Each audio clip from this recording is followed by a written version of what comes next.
He was just an ordinary patrolman in an ordinary town, but he was forcibly sent to the city to participate in the investigation of the case. When he first arrived at the scene, he was just patrolling the scene carelessly, but he soon turned his attention to the apartment opposite, because from the analysis of the bloodstains on the ground, the victim was not only moved, but also facing the window opposite. He deliberately went into the opposite room to check, and sure enough, there was a tilted chair, so he put the chair in the right position and sat on it without hesitation. Only then did he find with horror that he could see the entire process of the police handling the case from here. Obviously, the murderer had admired his masterpiece here, but coincidentally, he had also personally investigated a similar case in the police station 5 years ago, and the murderer's method was basically the same as this case. This made him immediately associate the two cases together. However, his strong insight attracted the attention of the sheriff in charge of the case, and he hoped that he could continue to assist him in solving the case, because in the past 2 months, 5 similar cases have occurred, and the police have not found even a single suspect. Now his superiors dispatched him back to the police station to catch the murderer as soon as possible. The next day,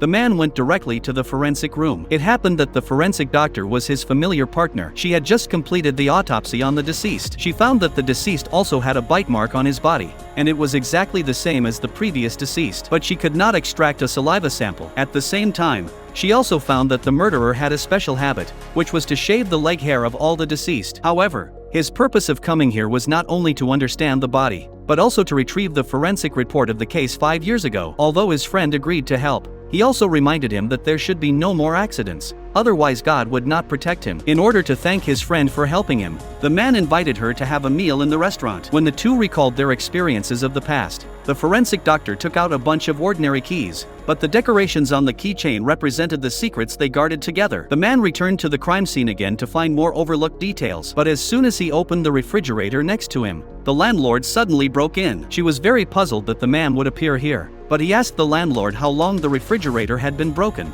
and the landlord did not know the specific date. The man asked and learned that the refrigerator broke down about a week ago. When he learned that the landlord had contacted the repair company but had not received any response for a long time, he asked for the address of the repair company and wrote down the details one by one. After returning to his residence, he fell into deep thought and felt that the murderer this time must be related to the previous case.